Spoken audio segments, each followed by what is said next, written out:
변방 목사의 아침 묵상 2025년 6월 23일 월요일 아침입니다. 오늘은 레위기 19장 23절로 25절 말씀을 통해서 기다림은 거룩을 입는 시간이다, 이런 제목으로 말씀 묵상의 은혜를 나누겠습니다. 어제 개척한 지 2년 된 한 작은 교회를 방문해 함께 예배드렸습니다. 그 교회는 지난 시간 동안 쉽지 않은 현실 속에서도 어르신과 어린이들을 섬기는 귀한 사역으로 온몸으로 그 사역을 붙들고 버티면서 왔습니다. 그 모습이 매우 인상적이었습니다. 뜨거운 박수를 보내드리고 또 함께 식사하면서 지난 시간의 외로움과 힘겨움을 나눌 수 있어 행복했습니다. 교회의 안타까운 현실에 뭔가 비빌 언덕이 되어드려야 하는데 하는 생각에 마음이 무겁습니다. 6월의 마지막 주간을 시작하는 날입니다. 오늘은 신학대학 동기들이 모이는 둘로스 모임이 있습니다. 오랜 시간을 함께했던 동기들이 모이는 자리, 모두에게 주님의 은혜와 평강이 넘치는 시간이기를 기도합니다. 이날 주님 어떤 말씀으로 인도하실까? 본문에는 과실을 심고 거두는 거룩에 관한 규정이 나옵니다. 24절, 넷째 해에는 그 모든 과실이 거룩하니 여호와께 드려 찬송할 것이며. 오늘 본문의 핵심은 과실을 심고 3년 동안은 아직 할례 받지 못한 것과 같이 거룩하지 못하다. 그래서 그 기간 먹으면 안 된다, 이런 내용이 나오고, 이 시기를 자연적 미성숙이 아니라 할례 받지 못한 것으로 규정했다는 점입니다. 그리고 4년이 되었을 때 모든 과실이 거룩하게 되었으니 하나님께 그것을 예물로 드려라, 이렇게 말씀하고 있습니다. 여기에 먼저 질문이 생깁니다. 첫 3년 동안 과일나무가 제대로 된 열매를 맺지 못한다면 굳이 할례 받지 못한 것으로 여기며 먹지 말라는 명령이 왜 필요할까라고 하는 부분입니다. 아예 먹지도 못하는데 굳이 먹지 말라고 하는 명령 자체가 불필요한 거 아니냐라고 하는 거죠. 고대 근동이든 현대 농업에서 모두 과일나무는 2-3년 동안은 맺어도 아주 먹을 수 없는 열매들을 맺기에 이 시기에는 일반적으로 먹지 않습니다. 잘 따지 않지요. 모르는 사람들이 따서 한번 먹어보기도 하고 그러지만 실제로 먹을 수 없는 현실이니까요. 그런데 하나님은 이렇게 별 의미가 없을 것 같은 부분을 할례 받지 못한 것이다 말하면서 먹지 말라고 하는 구체적 규정을 두신 이유가 어디 있을까라고 하는 게 오늘 묵상에서의 첫 번째 자리가 되는 것입니다. 이것을 묵상하면서 율법에 의도된 하나님의 목적이 숨어 있구나라고 하는 사실을 생각해 보게 됩니다.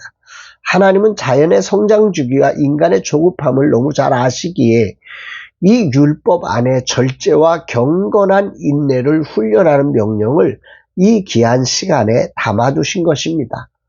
단순히 먹을 수 없는 과일은 그냥 넘겨라, 이렇게 규정하지 않고 먹을 수 없는 상태는 내가 정한 시점까지 이것은 할례 받지 않은 것과 같다라고 하면서 기다림조차 우리의 신앙의 절제의 경건의 훈련의 자리로 해석한 것이요.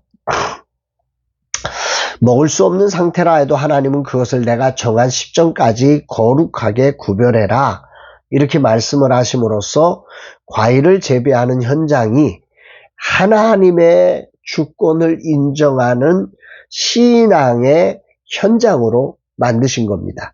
신앙생활이 거룩이라고 하는 삶이 우리의 삶 전반에 걸쳐 모든 상황 속에서 존재할 수 있다는 사실을 이 말씀을 묵상하면서 깨닫게 됩니다. 3년이라는 기간은 마치 11조 천열매 안식일과 같은 맥락에서 보면 인간의 통제권을 하나님께 맡기는 훈련의 시간입니다. 수학의 주인이 인간이 아니라 하나님이심을 인정하는 그런 고백의 소중한 자리가 된다고 하는 거죠. 인간의 조바심과 탐욕을 절제하면서 하나님의 주권과 선하심을 신뢰하는 믿음의 훈련 자리로, 바로 이 너무 당연해 보이는 자리를 할례 받지 못한 시간이야 라고 하는 이 규정을 통해서 그 시간을 그렇게 삼도록 하신 거다. 그래서 4년째 거룩하게 된 과일을 바로 자신이 먹지 않고 하나님께 드림으로써 이 과일이 하나님의 소유며 하나님의 인도하심을 선포하게 하신 것이다 라고 하는 사실을 이 말씀을 통해서 깨닫게 됩니다. 그러면서 마지막에 이렇게 선언하지요. 25절에 다섯째 해에는 그 열매를 먹을지니 그리하면 너희에게 그 소산이 풍성하리라. 나는 너희 하나님 여호와이니라. 나는 너희 하나님 여호와이니라. 이 말씀이 저에게는 이렇게 들려집니다. 너희가 왜 나의 명령을 따라하는 줄 아느냐? 그것은 내가 단지 창조주여서가 아니라 너희 하나님 곧 너희와 언약을 맺은 사랑과 공급의 하나님, 너희의 인생에 정말 필요하고 중요한 것들을 공급하신 하나님이 바로 나이기 때문이다 라고 말씀하시는 것처럼 들려집니다. 하나님을 신뢰하고 그분의 때를 순종함으로 기다릴 때 우리에게는 우리를 사랑하시고 우리에게 필요를 공급해 주시는 하나님의 진정한 선물을 누릴 수 있고 그 안에서 인생의 참된 기쁨과 행복과 평안을 누리는 거룩한 삶을 살게 된다는 거지요. 거룩한 삶은 그러니까 하나님의 질서를 따를 때 온전한 하나님이 준비한 것들을 누리게 한다. 이렇게 정리할 수 있을 것 같습니다. 이날 주님은 내게 무엇을 말씀하시고 계실까?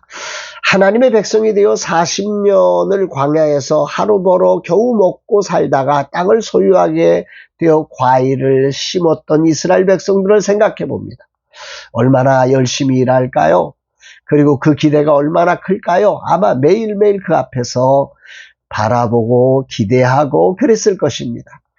그렇게 3년을 기다리는 일 또한 쉽지 않지요. 이런 인생을 아시고 그 기다림의 시간마저도 하나님과 동행하며 순종의 삶, 하나님의 주권을 인정하는 삶을 가르치신 것입니다. 이것이 거룩한 삶이다. 여기에 하나님이 주시는 열매가 있다. 이 열매가 진짜 우리를 복되게 한다. 이 말씀을 여기 담아두신 거죠. 광야에서 말씀을 들은 백성들은 그 순간에 설렘으로 받아들였을지 모르지만 막상 그 말씀이 현실이 되어 삶으로 다가왔을 때 이 순종은 3년이라는 시간을 그렇게 살아간다는 것은 쉽지 않았을 것이고 그래서 많은 이스라엘 백성들은 실패했습니다. 그러나 하나님은 예수 그리스도를 통해 이 거룩한 삶을 완성해내셨고 우리로 이 길로 다시 초청해 주셨습니다.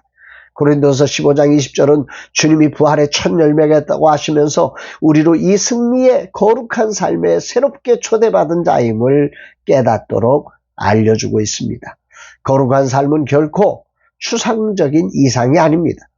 그것은 하나님의 때를 신뢰하며 기다리는 구체적인 인내의 훈련이고 때로는 이해되지 않는 현실 속에도 하나님을 의지하고 따르는 실천적 순종의 삶입니다.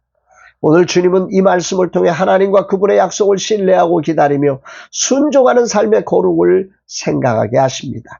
아울러 이 길의 승리자가 되어 거룩을 입으신 그리스도로 옷 입고 이 거룩한 길을 걸으라고 명하고 계십니다.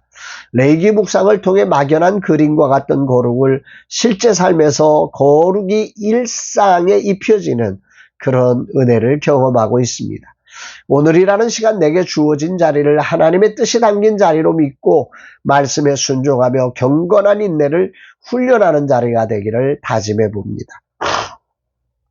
그것은 어쩔 수 없는 지연의 시간이 아니라 하나님을 신뢰하며 내면을 성숙시키는 거룩을 입는 은혜의 과정입니다. 웨이브리지 플랫폼을 세우며 기다리는 시간이 경건의 인내가 아닌 어쩔 수 없이 기다리는 불신의 기다림이었음을 정말 자백하고 회개하게 됩니다. 오늘 나는 새로운 거룩의 걸음을 시작하려고 합니다. 기다림 속에도 믿음으로 순종하며 주님 안에서 다시 힘차게 걸을 것입니다. 그 기다림이 그냥 어쩔 수 없이 기다리는 시간이 아니라 하나님의 놀라우신 할례받지 않은 땅과 구별된 삶으로서의 거룩을 입는 시간이라고 하는 하나님의 경건의 훈련을 하는 자리임을 믿고 순종하면서 주님 안에서 힘차게 걸어가려고 합니다. 조급증과 두려움을 정말 말씀 안에서 버리고 하나님의 때를 믿음으로 기다리는 순종이 거룩임을 살아내는 그런 복된 날 되기를 기도합니다. 주님, 어리석은 종을 오늘까지 참고 기다려주심에 감사드립니다. 이제는 거룩의 옷을 입고 기다림조차 하나님을 신뢰하는 순종의 예배로 드릴 수 있기를 원합니다. 내게 주어진 이 하루가 세상적인 좌절의 기다림이 아니라 하나님의 주권을 신뢰하며 경건한 인내를 배우는 거룩한 자리가 되게 하옵소서. 고백합니다. 사랑하는 여러분, 이 하루 여러분의 삶이 하나님의 때를 기다리는 순종, 그 거룩을 옷 입는 복된 자리가 되기를 주의 이름으로 축복합니다. 사랑합니다.